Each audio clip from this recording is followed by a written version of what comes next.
खबरिया राम आए नगरिया, आए नगरिया, आए नगरिया, आए नगरिया, आए नगरिया, बजरंगी लाए खबरिया।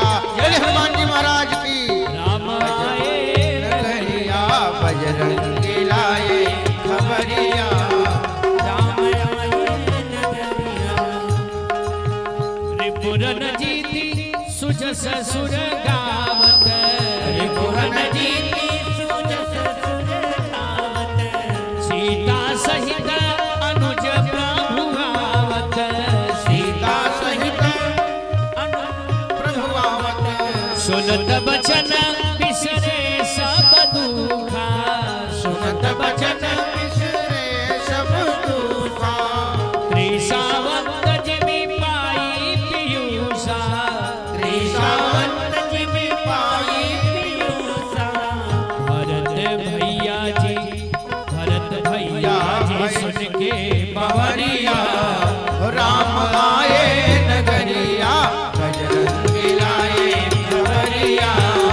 राम आए नगरिया, आए नगरिया, आए नगरिया, आए नगरिया आए नगरिया बजरंगी लाए खबरिया राम आए नगरिया, बजरंगी लाए खबरिया राम आए नगरिया। जय हो। मोहि परम प्रिय वचन सुनाए, मोहि परम प्रिय वचन सुनाए। सुन के खबर पूरा अवध हर्षाए, सुन के खबर पूरा अवध हर्षाए।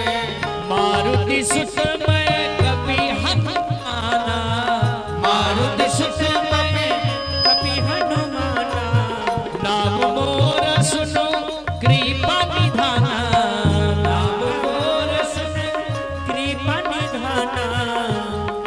ले आए प्रभु की खबरिया। ले आए प्रभु की खबरिया। राम आए नगरिया ले आए प्रभु की राम आए नगरिया, बजरंगी लाए खबरिया राम आए नगरिया। बजरंगी लाए खबरिया राम आए नगरिया। बजरंगी लाए खबरिया राम आए नगरिया। बोले हनुमान जी महाराज की जय। कितने लोग नहीं गए? कहा कि हनुमान जी नहीं गए। साकेत द्विविध नाम का एक बंदर था, वह भी नहीं गया। और कौन नहीं गया? विभीषण को लंका का राजा बना दिया। ये जो समूह वाले थे लोग नहीं गए। और जामवंत जी, वही जामवंत जी हैं। जामवंत जी ने कहा प्रभु हमारी एक इच्छा अधूरी रह गई लड़ने की, हम किसी से लड़ ही नहीं पाए, हमारा कोई प्रयोग ही नहीं हुआ। भगवान ने कहा तब राम जी ने कहा तो मर्यादा अवतार है हमारा, हम आपसे युद्ध कर नहीं सकते, लेकिन जाओ ठीक है द्वापर में इंतजार करना, मैं जब कृष्ण अवतार लूंगा तब तुमसे युद्ध होगा महाराज। आज वही जामवंत जी हैं, इंतजार करते करते द्वापर युग आ गया। और आज भगवान कृष्ण ने जैसे मणि लेना चाहा, जामवंत जी ने प्रहार कर दिया। खूब द्वंद्व युद्ध हुआ, मल्ल युद्ध हुआ खूब। और 28 दिन तक लगातार युद्ध होता रहा। और जब नस नस ढीली हो गई तब जामवंत जी हाथ जोड़ करके खड़े हो गए, अरे महाराज अपना परिचय बताओ। कृष्ण भगवान ने कहा अगर पहले पूछ लिए होते कि जो 28 दिन से अखंड हरि कीर्तन चल रहा है इसकी जरूरत क्या रहती। इसका मतलब आप लोग समझे? इसका मतलब ये कि जब व्यक्ति को क्रोध आता है तो वह सब कुछ भूल जाता है, सामने वाले को पहचान नहीं पाता। क्रोध में कहा कि क्रोधात भवत सम्मोह, सम्मोह बुद्धि विभ्रम। कहा कि क्रोध से व्यक्ति का विवेक नष्ट हो जाता है और विवेक नष्ट होने के कारण उसके हाथों अनुचित कार्य हो जाता है। आज हनुमान जामवंत जी ने कहा प्रभु आप अपना परिचय बताओ।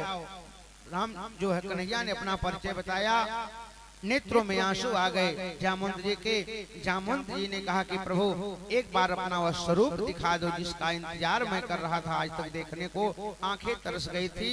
भगवान ने तुरंत रूप दिखाया अपना राम जी का कि कृत मुरली कृत चंद्रिका, कृत गोपियन के साथ अपने जन के कारण, श्री कृष्ण भये रघुनाथ। भगवान ने अपना स्वरूप दिखाया। जामुन जी बड़े प्रसन्न हुए। जामुन जी ने कहा प्रभु एक मेरी पालिता पुत्री है, मैं जंगल में पाया था, इसको पाल पोस करके बड़ा किया हूँ, इसको बड़ी किया हूँ पाल पोस करके, और मेरी इस बिटिया का पाणी ग्रहण आपके साथ में करना चाहता हूँ। तो जामवंत जी ने क्या किया, जामवंत जी ने उस कन्या जाम्बवती का विवाह भगवान के साथ पाणी ग्रहण किया और कहा कि दहेज में वही मणि को प्रदान किया। बोलिए सच्चिदानंद भगवान की जय। और विदा किया। देखिए दुनिया में सबसे कठिन समय होता है बेटी की विदाई का, और जब बेटी की विदाई होती है और मान लो यदि पिता नहीं है तो विदाई बहुत खलती है, बहुत कष्ट देती, दुखदाई। कौन सी? यदि पिता नहीं है और माँ को बिटिया की विदाई करना है तो बड़ी कष्टकारी विदाई होती है। क्यों? क्योंकि बिटिया की माँ हमेशा यह चिंतित रहती है कि आज गुड़िया के पिताजी होते तो ना जाने हमारी बेटी को क्या क्या देते, और यदि माँ नहीं है तो उस पिता को तैयारी करने में, बिटिया की विदाई की तैयारी करने में बड़ी कठिनता होती है। आज जामवंत जी ने विदाई किया है जाम्बवती की, और पहले सीख देती थी माताएं। क्या सीख देती थी? कि सास ससुर गुरु पूजा करे हो, अपति रुख लखिया यशु अनुसर। कैसे? कि बेटी ससुरे में रहिया तू चांद बन के, बेटी